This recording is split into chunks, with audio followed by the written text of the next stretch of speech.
Mister Ranjan, मैं आखिरी बार पूछ रही हूँ, शाम को तुम घर आ रहे हो या नहीं? ओ डार्लिंग, पहले अपने पैरों पर तो खड़ा हो जाने दो। मिस्टर रणविजय, अगर शाम को तुम घर नहीं आए और मेरे डैड ने मेरी शादी किसी और से तय कर दी ना, तो तुम सोचना मैं तुम्हारी वो हालत करूंगी कि तुम पैर पे खड़े होने लायक तो दूर, जॉगिंग करने लायक भी नहीं रहोगे। ओ प्रीति सुनो, मजाक कर रहा था बाबू। अरे भाई कितने बजे आना है अंकल से मिलने? तुम और घर आ रहे हो। Of course. और तुम्हारी जॉब? मुझे नौकरी मिल गई। क्या? हाँ। सच? हाँ। कहाँ? और तुमने मुझे बताया क्यों नहीं? अरे डार्लिंग, इसीलिए तो मैं तुम्हें पार्क की जगह यहाँ लेकर के आया हूँ। यहाँ क्यों? अपना नया ऑफिस दिखाने के लिए। कहाँ है तुम्हारा ऑफिस? दिखाओ ना। हो रहा। ओह माय गॉड, लाश।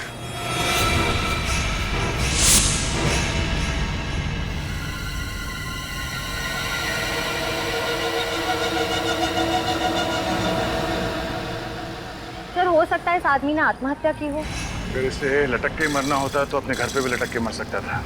ऐसे दो ऊंची बिल्डिंग के बीच में लटकना लॉजिकल लगता है मुझे। लेकिन सर, अगर ये खून है तो खूनी को लाश को किसी सुनसान जगह में काट देनी चाहिए। क्यों इस तरह शहर के बीचों बीच लाश की नुमाइश क्यों करता? श्रेया, लाश छुपाना खूनी का मकसद नहीं होता। अलग अलग खूनियों के दिमाग में अलग अलग किस्म के फिक्र होते हैं। संभाल के।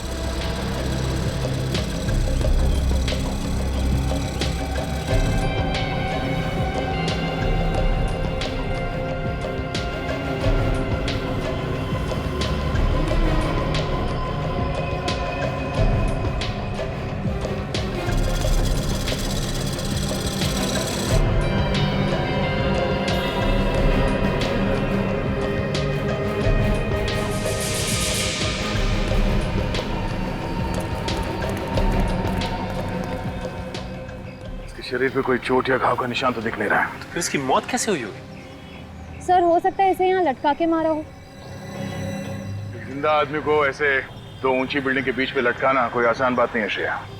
आदमी चीखेगा, चिल्लाएगा, अपने आप को बचाने की कोशिश तो करेगा।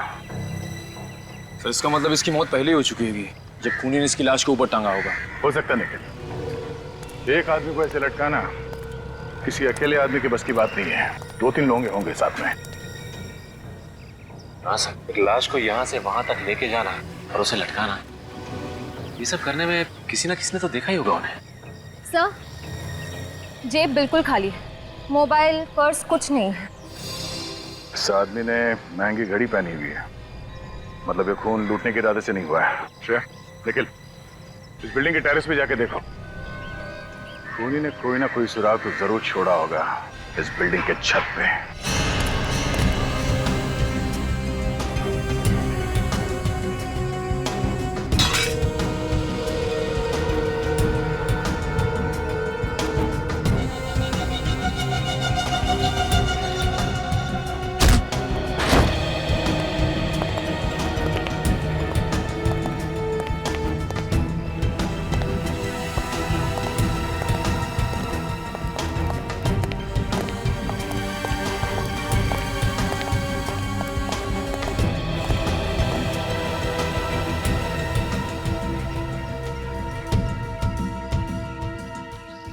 रस्सी यहाँ बिल्डिंग के छत पे बांधी गई है, मतलब खूनी लाश को लेके यहाँ पे आया था।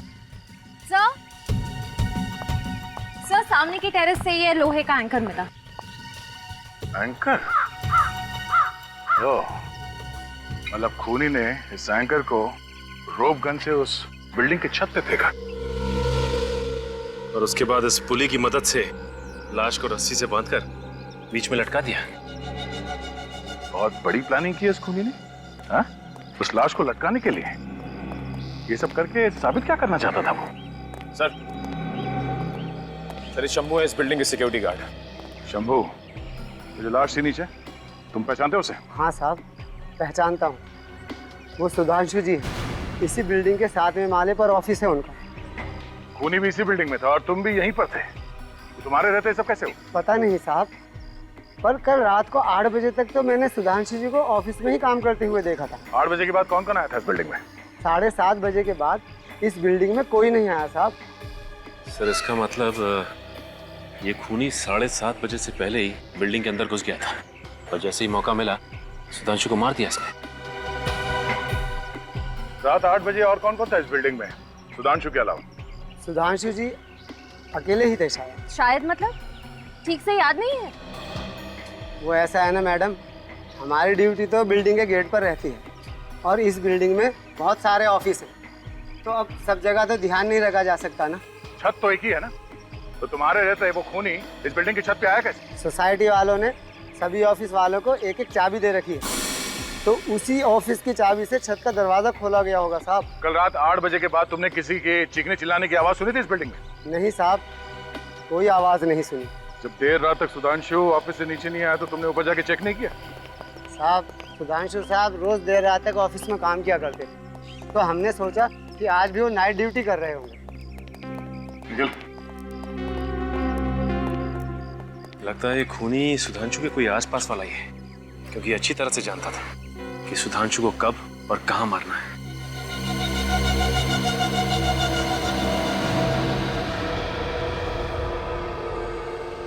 ये देख रहे हैं आप, बस सुधांशु के सर पर यहाँ किसी भारी चीज से वार किया गया है।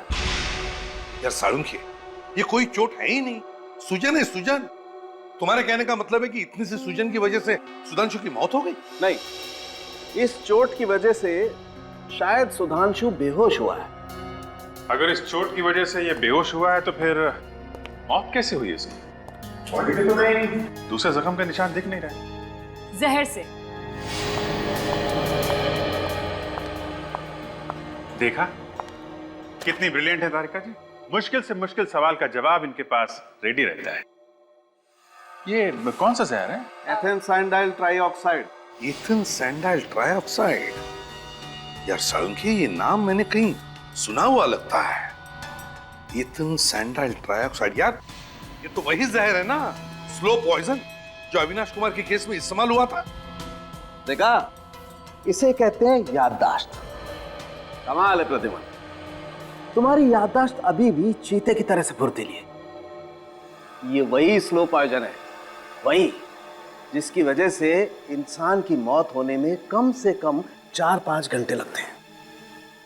मतलब सर, पहले खूनी ने सुधांशु को जहर दिया, उसके बाद इसे छत पे ले गया और किसी भारी चीज से इसे मार के बेहोश किया और उसके बाद इसे रस्सी पे लटका दिया। पर सर, खूनी इतना झमेला करेगा क्यों? वो चाहता तो सुधांशु को एक आसान मौत दे सकता था ना। तड़पा तड़पा के मारना चाहता था वो सुधांशु को, तड़पा तड़पा के। ये खूनी है कोई सरफिरा। सर मुझे लगता है ये खून आपसी दुश्मनी की वजह से किया गया है, वरना किसी को मार के ऊपर लटकाने की और कोई वजह नजर नहीं आ रही है सर। हाँ अभिजीत, सही कह रहे हो तुम। और फिर जिस तरह से खून किया गया है, लगता है खूनी कुछ कहना चाहता था, हैं? शायद किसी को धमकी दे रहा है, और प्लानिंग भी खूब की इस खून के लिए सर। पहले से ही ऑफिस के बिल्डिंग में जाकर छुप के बैठ गया और जैसे ही मौका मिला अपना काम कर दिया। अच्छा, माउंटेनियरिंग का सामान जो मिला है, पता चला किस दुकान से खरीदा गया है? सर दुकान का पता लग गया है, अंधेरी में है। अंधेरी में? जाओ उस दुकान में और पता लगाओ किसने खरीदा था वो माउंटेनियरिंग का सामान। और अभिजीत, सुधांशु की बीवी से जाकर मिलो और उससे सुधांशु के बारे में सब कुछ पता लगाओ, सब कुछ।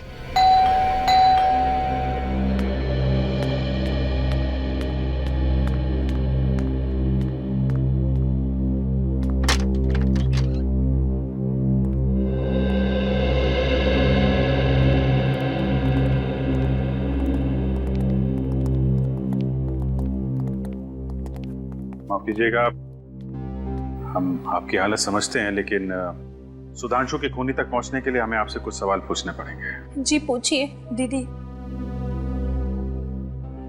आप जी, ये मेरी बहन निशा है। अच्छा, सुधांशु के बारे में आप हमें कुछ बता सकती हैं? I mean, कोई खास बात? जी खास, हाँ, उन्हें ऊंचाई से बहुत डर लगता था। ऊंचाई से डर लगता था? फिर तो शायद ये बात खूनी भी जानता होगा। अच्छा, पिछले कुछ दिनों में सुधांशु किसी बात को लेकर परेशान थे? हाँ, वो पैसों को लेकर बहुत परेशान थे। पैसों को लेकर? क्यों? पता नहीं सर, लेकिन हर महीने के पहले शुक्रवार को वो बैंक से बहुत सारे पैसे निकाल लेते थे और वो पैसा पता नहीं कहाँ जाता था। हर महीने के पहले शुक्रवार को? जी सर। कितना कितना पैसा लाते थे? 1,40,410 रुपए। हाँ? क्या? 1,40,410 रुपए हर महीने? जी सर। सर ये चक्कर क्या है? कहीं सुधांशु जी को हर महीने में ईएमआई की कोई किस्त तो नहीं चुकानी पड़ती थी? नहीं, बिल्कुल नहीं। तो वो हर महीने इतने पैसों का करते क्या थे?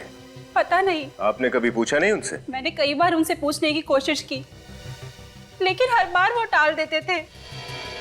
जीजू को पैसों की इतनी ज्यादा जरूरत पड़ती थी कि एक बार तो उन्होंने मुझसे भी पूछा था कि मैं उन्हें कितने रुपए उधार दे सकती हूँ। अच्छा, आखिर सुधांशु को पैसों की इतनी क्या जरूरत पड़ गई थी? हर महीने 1,40,410 रुपए।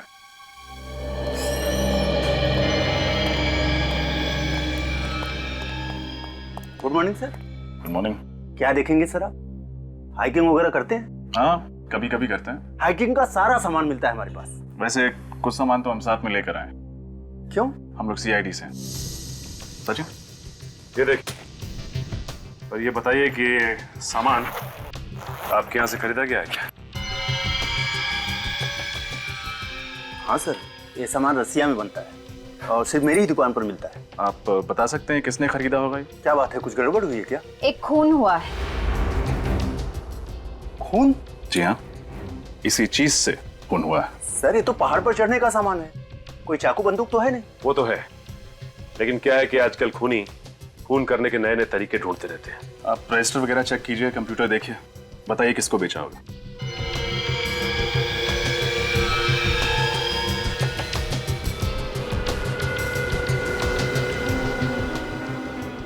इस सामान पर जो बैच नंबर का स्टिकर होता है वो हटा दिया गया है। अब ये बताना मुश्किल है कि इसे किसने खरीदा था। कोई मुश्किल नहीं होगा। हमें ये मत बताओ कि पूरा शहर ऐसा सामान खरीदता रहता है। महीने भर में एक आध आदमी खरीदता होगा। ये कब खरीदा गया सर, ये तो पता चलना चाहिए। पिछले 1 साल में किस किसने खरीदा, देखो। Okay sir.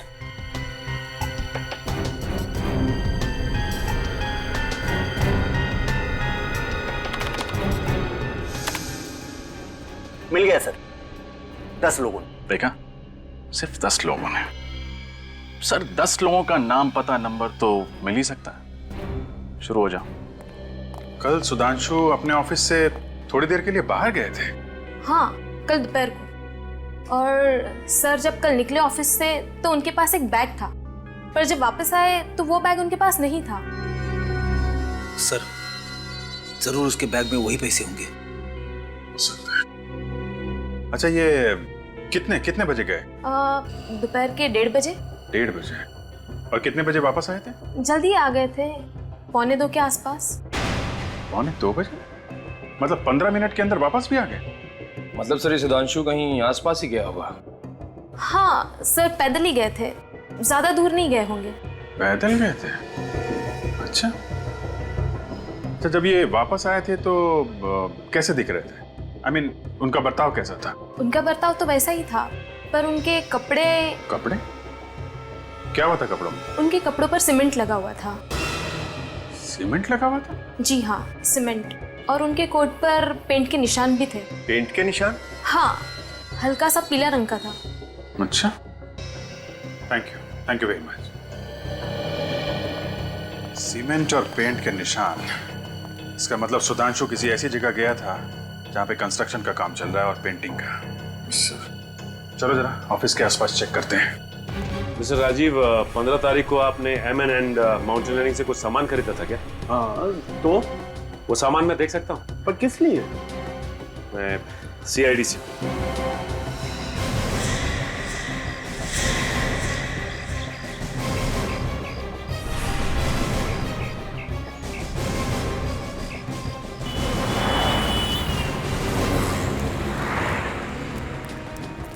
एक काम करो, आसपास देखो, वो अंडर कंस्ट्रक्शन बिल्डिंग मिलती है क्या, चेक करो।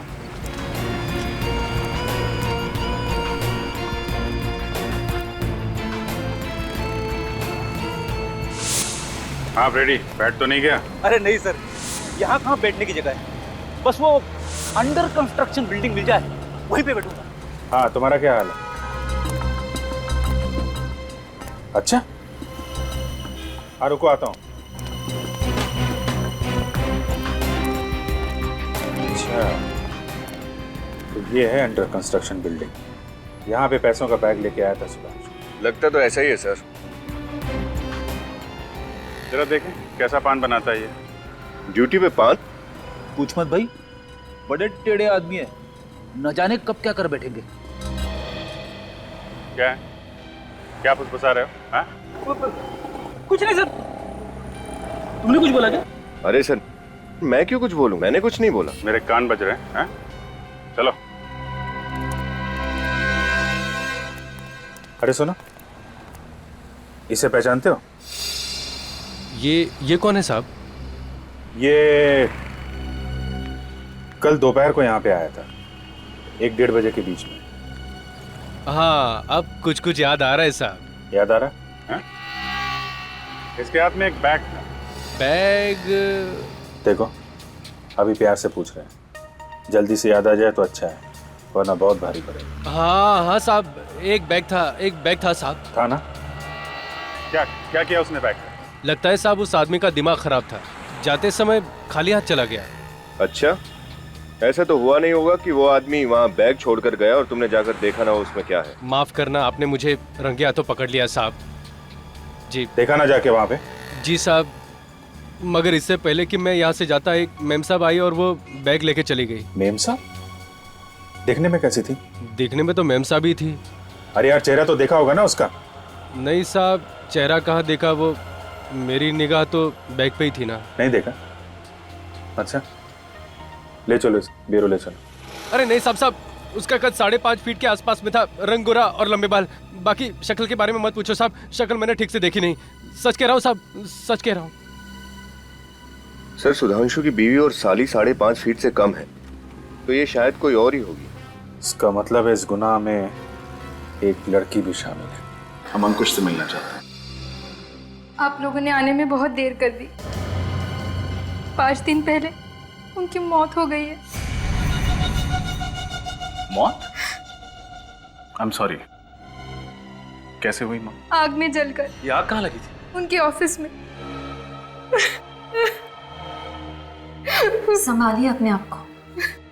जिस चीज से वो जिंदगी भर डरते थे, उसी चीज ने उनकी जिंदगी छीन ली। मतलब ये अंकुश आग से डरता था? जी हाँ, उन्हें आग का फोबिया था।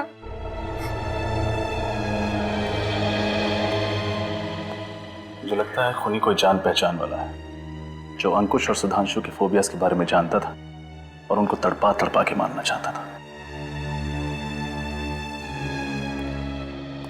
अच्छा, ये बताइए कि अंकुश ने 23 तारीख को कुछ माउंटेनियरिंग का सामान खरीदा था क्या? जी हाँ, खरीदा था। हम देख सकते हैं? पर उन्होंने कहाँ रखा है मुझे पता नहीं। माफ कीजिएगा, तब तो आपके घर की तलाशी लेनी पड़ेगी। श्योर। श्योर? यस। अरे सुधांशु, ये फोटो में सुधांशु है ना? जी हाँ, ये सुधांशु है, अंकुश के बिजनेस पार्टनर। Business partner? जी हाँ, लेकिन 1 साल पहले इनकी पार्टनरशिप टूट गई। पार्टनरशिप टूट गई? लेकिन क्यों? कुछ आपसी मतभेद। सर पूरा घर देख लिया, माउंटेनियरिंग का सामान कहीं नहीं मिला। मिलेगा कहाँ से? जरूर वो जान पहचान वाला चुरा के ले गया होगा सुधांशु को मारने के लिए। नम्रता जी, इस फोटो में अंकुश और सुधांशु के अलावा ये दोनों कौन है? वो रितेश है, अंकुश का बहुत अच्छा दोस्त। ये वाला? जी। और ये वाला? इन्हें मैं नहीं जानती। कोई बात नहीं, सीआईडी इनका पता लगा लेगी। वैसे ये फोटो है कहाँ की? वेव रिजॉर्ट की। आज से 2 साल पहले 14 अप्रैल 2010 को वहाँ कंपनी की पार्टी थी।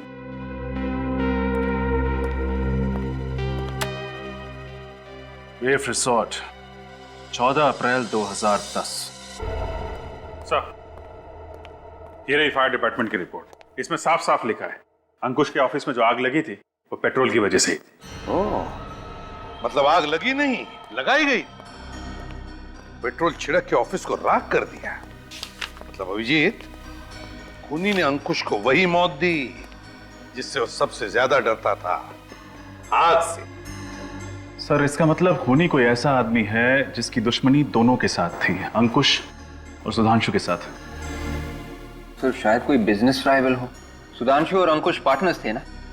मगर विवेक, सुधांशु और अंकुश इन दोनों की पार्टनरशिप तो 1 साल पहले टूट चुकी थी। चौथे आदमी के बारे में कुछ पता चला क्या? सर दया लगा हुआ है। और रितेश के बारे में? सर उसके घर पर ताला है और फोन भी बंद है। सर ये है अंकुश का बैंक स्टेटमेंट। ठीक सुधांशु की तरह अंकुश भी हर महीने के पहले शुक्रवार को अपने अकाउंट से 1,40,410 रुपए निकालता था सर। हाँ? सुधांशु की तरह अंकुश भी? हाँ सर। मतलब अभिजीत, कोई तो इन दोनों को ब्लैकमेल कर रहा था। हाँ सर, कोई कॉमन एनिमी, एक ऐसा दुश्मन जो अंकुश और सुधांशु दोनों से बहुत ज्यादा नफरत करता था। और जब ब्लैकमेल के पैसे देने बंद कर दिए इन दोनों ने, तो इन्हें रास्ते से हटा दिया। मगर अभिजीत, एक बात खटक रही है, वो रकम, ये ऑड अमाउंट। अभिजीत, अगर वो ब्लैकमेलर चाहता तो उनसे 1 लाख, 1.5 लाख या 2 लाख लेता। यही अमाउंट क्यों, ये ऑड अमाउंट 1,40,410, यही रकम क्यों? ओह, तो ये बात है। क्या बात है सर? सर लगता है इस रकम का राज समझ में आ गया है। ये देखिए, 14,410। तो इस खेल का राज समझ में आ गया अभिजीत। मतलब सर ये एक तारीख है, 14 अप्रैल 2010। करेक्ट विवेक, ये तारीख हमें अंकुश की बीवी नम्रता ने बताई थी। इसी तारीख पर ये फोटो खींची गई थी, उस रिसोर्ट में एक पार्टी में। मतलब अभिजीत, इस सुधांशु और अंकुश की मौत का राज 2 साल पुरानी पार्टी में दफन है। 14/4/2010। अरे साहब, हमारे रिसोर्ट में हर हफ्ते 1-2 पार्टियां होती रहती हैं। अब 2 साल पहले कौन सी पार्टी हुई होगी, ये बता पाना मुश्किल है साहब। आपकी मुश्किल का इलाज है हमारे पास। इस फोटो को ध्यान से देखिए। ये फोटोज 14 अप्रैल 2010 की है। ओ, ये पार्टी? मैंने कहा था ना, आपकी मुश्किल का इलाज है हमारे पास। आप इस पार्टी के बारे में बात कर रहे हैं? क्यों, कोई खास बात हुई थी क्या इस पार्टी में? जी। क्या हुआ? हमारी रिसोर्ट में पहली बार पुलिस आई थी इस पार्टी की वजह से। दारू पी के झगड़ा शुरू कर दिया था क्या? नहीं सर, पार्टी तो शांति से खत्म हो गई थी, लेकिन गड़बड़ अगले दिन सुबह हुई सर। ऐसा क्या हुआ? सर इस फोटो में जो ये वाले साहब है ना, ये हमारे रिसोर्ट से गायब हो गए थे। पता ही नहीं चला कहाँ चले गए। फिर मिले नहीं थे क्या? नहीं सर, पुलिस ने काफी ढूंढने की कोशिश की पर कुछ पता ही नहीं चला। ये नाम क्या है इस आदमी का? इनका नाम कुछ वी से था सर। वरुण नहीं, विजय, हाँ विभोर नाम था सर। विभोर नाम था उसका? नहीं, ऐसा तो नहीं कि इन दोनों मौतों का संबंध विभोर के गायब होने से हो। सर मुझे लगता है इन तीनों दोस्तों ने कुछ गड़बड़ की है और विभोर के गायब होने में भी इन तीनों का हाथ है। विभोर गायब हुआ शायद इसलिए इनके खून हो रहे। 2 साल हो गया विभोर को गायब हुए, आज तक मिला नहीं। आखिर गया तो गया कहाँ? कहीं ऊपर तो चला नहीं गया? रेडी, आत्मा जाती है ऊपर, लाश नहीं। जमीन पे लाश तो मिलनी चाहिए थी ना। इसके परिवार वालों से पूछते हैं, देखते हैं वो लोग क्या कहते हैं। अरे साहब, आप उस 2 साल पहले वाली पार्टी के बारे में पूछ रहे हैं ना? हाँ, लेकिन तुम कुछ जानते हो क्या उसके बारे में? हाँ साहब, उस विभोर नाम के आदमी ने उस दिन बहुत दारू पी रखी थी। बहुत बोले तो बहुत, हिसाब के बाहर। तो क्या वो पी के गिर गया था यहाँ? नहीं सर, उसके 3 दोस्त लेकर गए थे यहाँ से। तुम्हें कैसे मालूम? साहब मैं यहीं था, पार्किंग में। विभोर से तो ठीक से चला भी नहीं जा रहा था। इन्हें पहचानते हो? यही तो थे वो तीनों जो विभोर को लेकर गए थे यहाँ से, और फिर थोड़ी देर बाद वापस भी आए थे। वापस भी आ गए? हाँ सर, लेकिन सिर्फ वो तीनों ही वापस आए। और ये विभोर, ये वापस नहीं आए? विभोर नहीं आया था। विनीत, इसका फोन नंबर ले लो। बस अब पक्का हो गया, उन तीनों ने ही विभोर को मार के कहीं पे गाड़ दिया है। और ये सब करते हुए उन्हें किसी ने देख लिया है और एक एक करके सबको ब्लैकमेल कर रहा है और सबका खून कर रहा है। लगता है अगला नंबर इस रितेश का है। रितेश के घर जाके देखा था? हाँ सर, उसके घर पे ताला लगा हुआ था, लेकिन उसका मोबाइल यहीं पे ट्रेस हुआ है, इसी होटल में। एक्सक्यूज मी, क्या आप इस होटल के मैनेजर हैं? Yes sir. हम आप ही को ढूंढ रहे थे। इस फोटो को देखिए, ये आदमी आपके होटल में ठहरा हुआ है? नहीं सर। ध्यान से देखिए, रितेश नाम है इसका। सर रितेश नाम का कोई भी गेस्ट नहीं ठहरा हमारे होटल में। वैसे आप लोग हैं कौन? CID। सुनो जी सर। ये फोटो देख, इसको देखा होटल में? ये तो उस कॉन्फ्रेंस में था सर। कॉन्फ्रेंस में? कैसी कॉन्फ्रेंस? एक्चुअली सर आज हमारे होटल में मरीन इंजीनियर्स की एक कॉन्फ्रेंस थी, जिसमें बाहर से बहुत से लोग आए हुए थे। कहाँ है कॉन्फ्रेंस हॉल? हॉल नंबर 5 में सर। अभी चालू है कॉन्फ्रेंस? बस 5 मिनट पहले खत्म हुई है। एक्सक्यूज मी, ये जो कॉन्फ्रेंस के लिए बाहर से लोग आए थे, वो है क्या अभी? सर सारे चले गए सर। चले गए? अच्छा ये फोटो देखो, ये आदमी भी था क्या उनमें? ये तो लिफ्ट के अंदर जाते हुए दिखा सर। लिफ्ट के अंदर? तो नीचे गया होगा।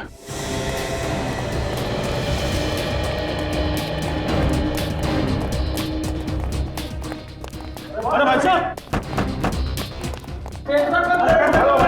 क्या हुआ? पीछे हटिए, पीछे हटिए, क्या हुआ? सर लिफ्ट पड़ी हुई है, अंदर आदमी अटका हुआ है। अंदर आदमी अटका है? हाँ, और ये आदमी अंदर है। पीछे हटिए, सचिन।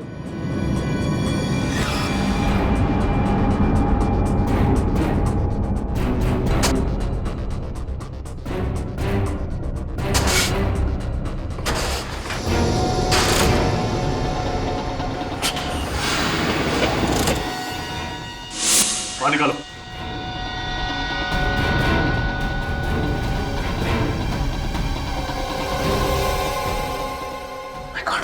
रितेश, रितेश,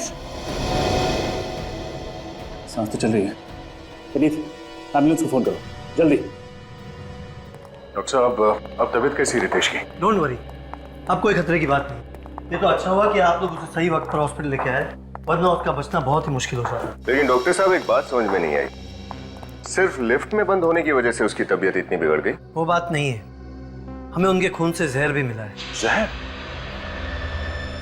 कैसा जहर? अब ये तो कोई फॉरेंसिक एक्सपर्ट ही बता सकता है, पर लगता है कि बहुत ही स्लो पॉइजन था। अगर कोई जल्दी असर करने वाला जहर होता ना, तो रितेश शायद अभी जिंदा नहीं होते। सर शायद ये वही स्लो पॉइजन होगा, इथेन सैंडल ट्राइऑक्साइड, जो सुधांशु की बॉडी में मिला था। मुझे भी यही लगता है। अच्छा डॉक्टर साहब, हम रितेश से मिल सकते हैं? Sure, please.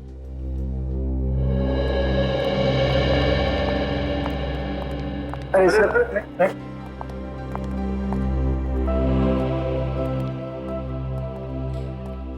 आप लोग सही वक्त पर मुझे यहाँ नहीं लेकर आते, मेरा तो टिकट ही कट गया था, वो भी बिल्कुल फ्री में।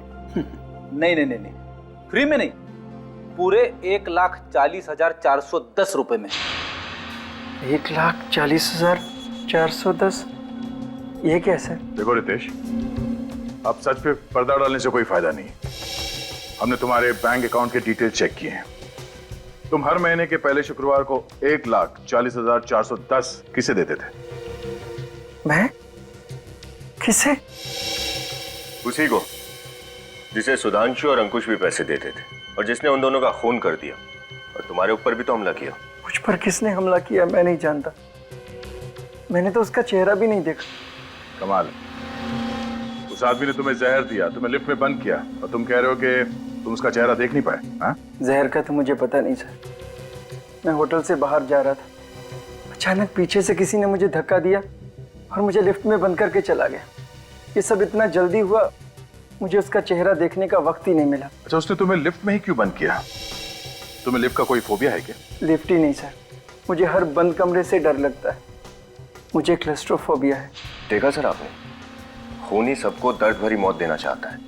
उसने सुधांशु को ऊपर लटका दिया क्योंकि इससे वर्टिगो था, और उसने अंकुश को जला के मारा क्योंकि इसे पायरोफोबिया था, और इसे लिफ्ट में बंद कर दिया क्योंकि इसे क्लस्ट्रोफोबिया है।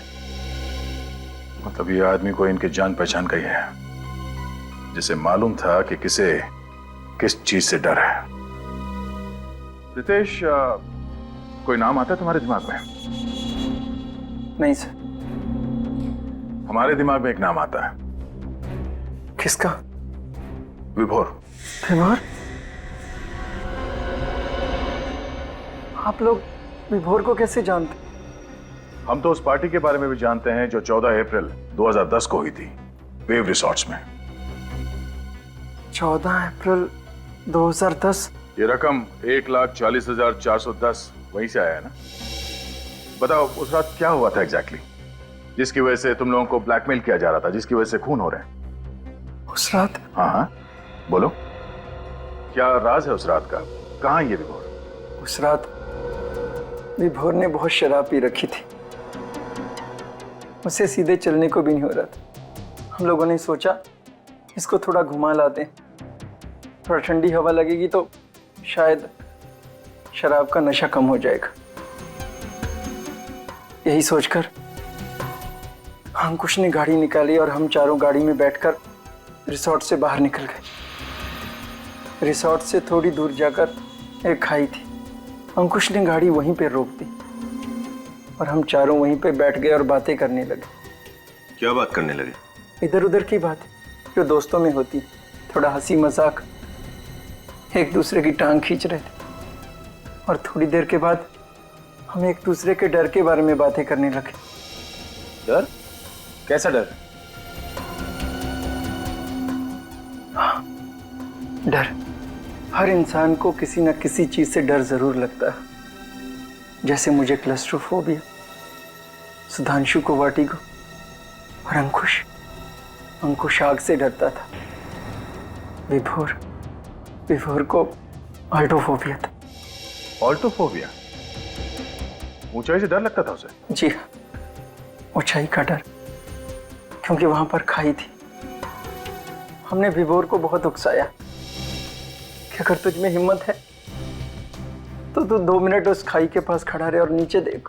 ये जानते हुए भी कि उसने शराब पी रखी थी और वो लड़खड़ा रहा था, तुम सबने ऐसा किया? यही तो सबसे बड़ी गलती की हमने। विभोर शराब के नशे में था, उसका बैलेंस बिगड़ गया और वो खाई में जा गिरा। फिर हम जैसे तैसे नीचे उतरे सर। हमने विभोर को ढूंढने की बहुत कोशिश की, लेकिन विभोर नहीं मिला। तब हमने ये फैसला किया कि ये राज किसी को नहीं बताएंगे। ये राज हम अपने सीने में दफन कर देंगे। शर्म आनी चाहिए तुम्हें, खुद को दोस्त कहते हो ना? सर, जो कुछ भी हुआ अनजाने में हुआ है। विभोर की मौत का बोझ हम अपने सीने में लेकर घूम रहे। फिर ये ब्लैकमेलिंग का सिलसिला कब से शुरू हुआ? 3 महीने पहले अचानक हम तीनों को एक चिट्ठी मिली जिसमें लिखा था 1,40,410 रुपया हर महीने अगर हमने उस तक नहीं पहुंचाया तो वो विभोर की मौत का राज दुनिया के सामने लाकर रख देगा। अच्छा, आप लोगों ने पता लगाने की कोशिश नहीं की कि ये पैसे किसके पास जा रहे हैं? की थी, लेकिन सर मुजरिम बहुत चालाक है।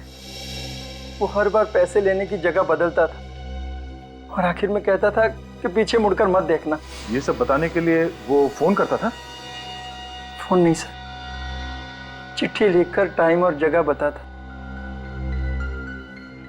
वो चिट्ठी कहाँ है? चिट्ठी तो मैंने जला दी सर। मुझे डर था कि ये चिट्ठी किसी के हाथ में लग जाए। अगर हमें पहले बता देते हैं तो शायद आज सुधांशु और अंकुश जिंदा होते हैं। अच्छा, अब तुम किसी लड़की को जानते हो जिसका कद 5.5 फुट है, गोरा रंग, लंबे बाल? 5.5 फुट, रंग गोरा? हाँ, जरा सोच के बताओ, क्योंकि पैसे का बैग उठाने के लिए वो लड़की ही आती थी।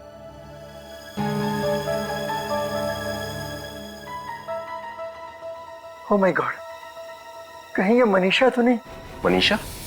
ये मनीषा कौन है? विभोर की पत्नी। विभोर की पत्नी? कहीं वही तो नहीं कर रही है सब अपने पति की मौत का बदला लेने के लिए? हाँ? इस विभोर का एड्रेस बताओ।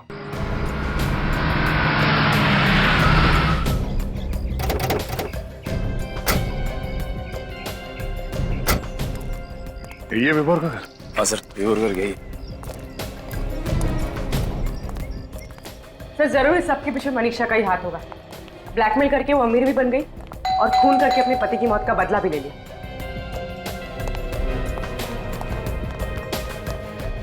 अरे सुनिए, आप लोग कौन है और यहाँ पे क्या कर रहे हैं? लोग सीआईडी से हैं। सीआईडी? हाँ। क्या बात है सर, आप लोग इस घर में किसे ढूंढने हैं? मनीषा को, विभोर की पत्नी। सर ये घर तो पिछले 1-1.5 साल से बंद पड़ा हुआ है, यहाँ पर कोई नहीं आता जाता। सर सुनने में आया था कि विभुल मर चुका है, ये बात सच है क्या? हाँ, लगता कुछ ऐसे ही है। वैसे पिछले 1-1.5 साल में इस घर में कोई भी नहीं आया? नहीं सर। ठीक है, आप जा सकते हैं। थैंक्स। पिछले 1-1.5 साल से यहाँ कोई नहीं आया, तो फिर इलेक्ट्रिक बिल, कुरियर, चिट्ठी कुछ तो होना चाहिए था लेटर बॉक्स में। कुछ नहीं। चलो अंदर चल के देखते हैं।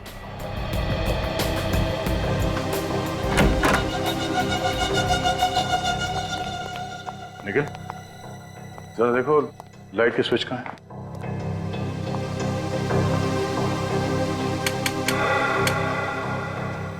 देखा सर, घर में लाइट अभी भी है, कनेक्शन कटा नहीं है। इतना ही नहीं, फर्श भी एकदम चकाचक है। छत पे कहीं भी मकड़ी का जाला नहीं है। ऐसा लगता है यहाँ हर रोज साफ सफाई हो रही है। निखिल, जरा ऊपर चेक करना।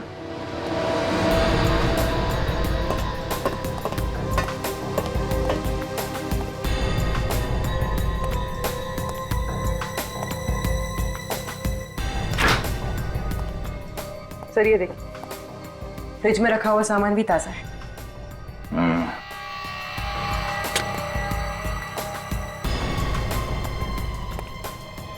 सर ऊपर भी घर एकदम साफ सुथरा है।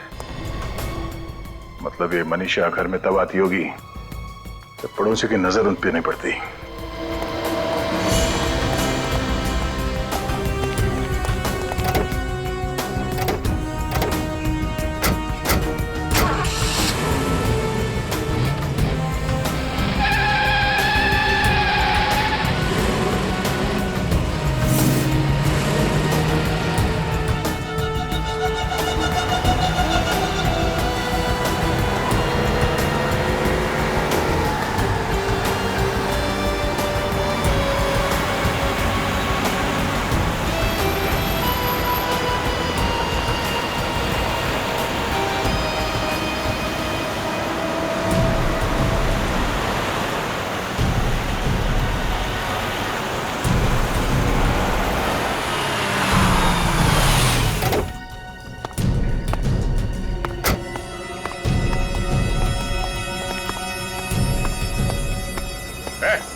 रुक जा,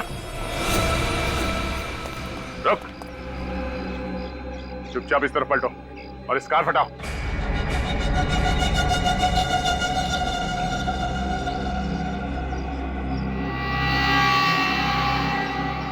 कार हटाओ।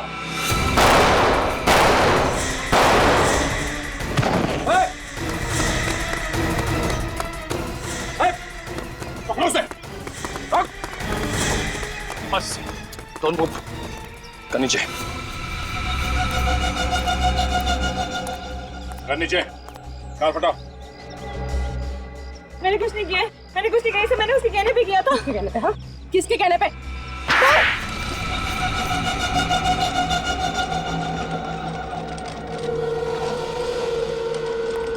आइए आइए मिस्टर विभोर। स्वर्गलोक से नीचे धरती में आने में कोई दिक्कत तो नहीं हुई आपको? आप मेरा मजाक उड़ा रहे हैं? मजाक तो आपने किया अपने दोस्तों के साथ। अपनी झूठी मौत का नाटक करके पहले ब्लैकमेल किया और फिर उन सबको ऊपर पहुंचा दिया। नहीं, ये झूठ है।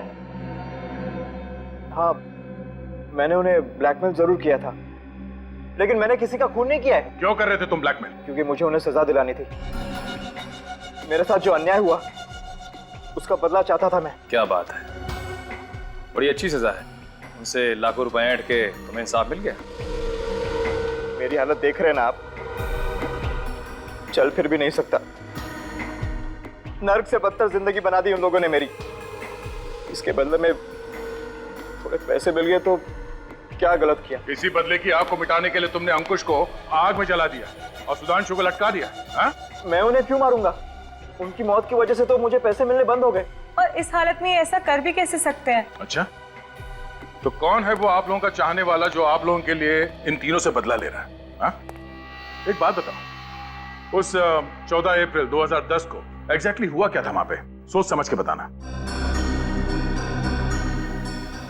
उस रात मैंने कुछ ज्यादा ही शराब पी ली थी। ठीक से चल भी नहीं पा रहा था मैं। तभी सुधांशु, रितेश और अंकुश ने मुझे कार में बिठाया और मुझे खाई के पास ले गए। उन्हें अच्छी तरह मालूम था कि मुझे ऊंचाई से डर लगता है। मेरा यही डर दूर करने के लिए उन्होंने मुझे खाई के किनारे खड़ा कर दिया। और फिर शराब की वजह से तुम्हारा बैलेंस बिगड़ा और तुम खाई में गिर गए। नहीं, मेरा बैलेंस बिगड़ा नहीं था। किसी ने मुझे पीछे से धक्का मार दिया। धक्का? किसने धक्का दिया तुम्हें? पता नहीं। उस वक्त वहां उन तीनों के अलावा और कोई मौजूद नहीं था। इसका मतलब है उन तीनों में से कोई। सर मेरी तो कुछ समझ में नहीं आ रहा। अंकुश और सुधांशु मर चुके हैं, रितेश की जान जाते जाते रह गई है और विभोर तो इस हालत में है ही नहीं कि वो किसी की जान ले सके। तो सर कौन है वो पांचवा आदमी जिसे हम लोग देख नहीं पा रहे? हाँ सर, और रितेश पर तो खुद जानलेवा हमला हुआ है, तो वो क्यों झूठ बोलेगा? सर जरूर विभोर झूठ बोल रहा होगा। उसने अपने पैसे भी कमा लिए और अपना बदला भी पूरा कर लिया। हाँ, मगर विभोर झूठ क्यों बोलेगा विवेक? क्यों झूठ बोलेगा वो, जब उसे पता ही नहीं कि किसने उस पर जानलेवा हमला करने की कोशिश की? और फिर वो तीन लोगों से बदला लेगा ही क्यों? हैं? बताओ।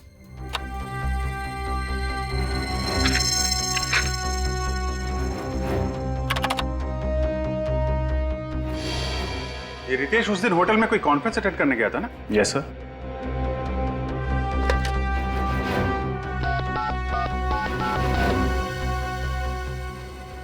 हेलो, मैं सीनियर इंस्पेक्टर अभिजीत बोल रहा हूँ सीआईडी से। जी, रितेश आपके होटल में जो कॉन्फ्रेंस अटेंड करने आया था। रितेश, अरे वो जो लिफ्ट में अटक गया था? हाँ जी, हाँ तो वो जो कॉन्फ्रेंस अटेंड करने आया था, आपको मालूम है कौन सी कॉन्फ्रेंस थी, किसकी थी? क्या? Thank you very much sir. Ritesh उस दिन होटल में सबमरीन इंजीनियर्स की कॉन्फ्रेंस अटेंड करने गया था। सबमरीन इंजीनियर्स की कॉन्फ्रेंस? तो फिर अभिजीत, हमारा खूनी मिल गया।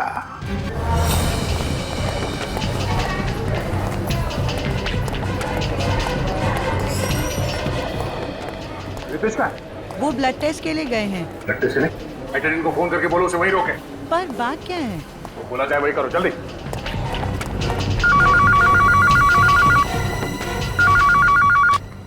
हेलो। हेलो।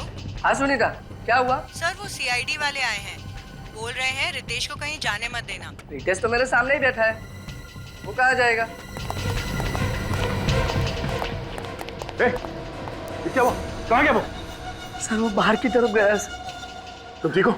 बेटी, डॉक्टर बुलाओ जल्दी। बेटी निकल, इस तरफ देखो।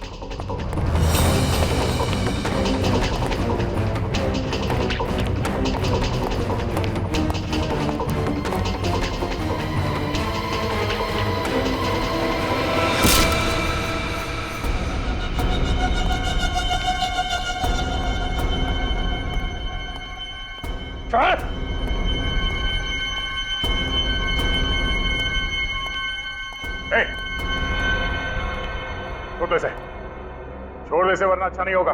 अच्छा तो इस कबूतर के लिए नहीं होगा। दो खून कर चुका हूँ, एक और कर दूंगा, फांसी तो एक ही होनी है। मैं कहता हूँ जाने दो मुझे।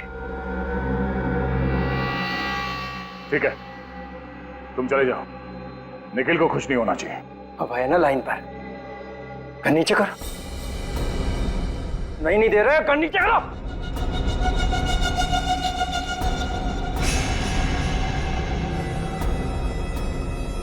नहीं दे रहा, कर नीचे कर।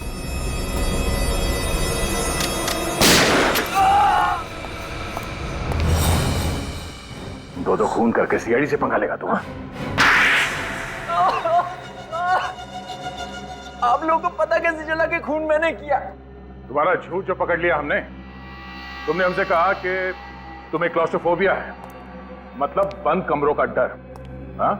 और अगर ऐसी बात है तो फिर उस दिन वहां होटल में सबमरीन इंजीनियर्स के कॉन्फ्रेंस में क्या करने गए थे तुम? हाँ? इतनी प्लानिंग की, छोटी से छोटी बात का ख्याल रखा, फिर ये गलती कैसे हो गई? सीआईडी की बात ही कुछ ऐसी है। एक छोटा सा सुराग भी काफी है हमारे लिए तुम जैसों का भांडा फोड़ने के लिए। अब ये बताओ, अपने दोस्तों को क्यों मारा तुम? लगातार हो रही ब्लैकमेलिंग से सुधांशु और अंकुश परेशान थे। वो मुझे धमकी देने लगे थे कि मेरे किए हुए गुनाह का भुगतान वो नहीं करेंगे और सीआईडी को सब सच सच बता देंगे कि विभोर को धक्का मैंने दिया था। मतलब वो दोनों जानते थे कि विभोर को तुमने धक्का दिया? हाँ। वैसे तुमने विभोर को धक्का दिया क्यों? क्या बिगाड़ा था उसने तुम्हारा? हाँ? क्योंकि उसने मेरा प्यार छीना था। क्या मतलब? मैं मनीषा से प्यार करता था कॉलेज के दिनों से ही। विभोर को ये अच्छी तरह पता था, फिर भी उसने मनीषा को जाकर प्रपोज किया। और मनीषा ने विभोर का ये शादी का प्रपोजल स्वीकार करके उसे शादी कर ली? हाँ? हाँ, उसी दिन मैंने तय कर लिया था कि विभोर को इसकी भारी कीमत चुकानी पड़ेगी। कीमत विभोर नहीं, तुम चुकाओगे, सलाखों के पीछे फांसी का इंतजार करते हुए, क्योंकि विभोर अभी जिंदा है।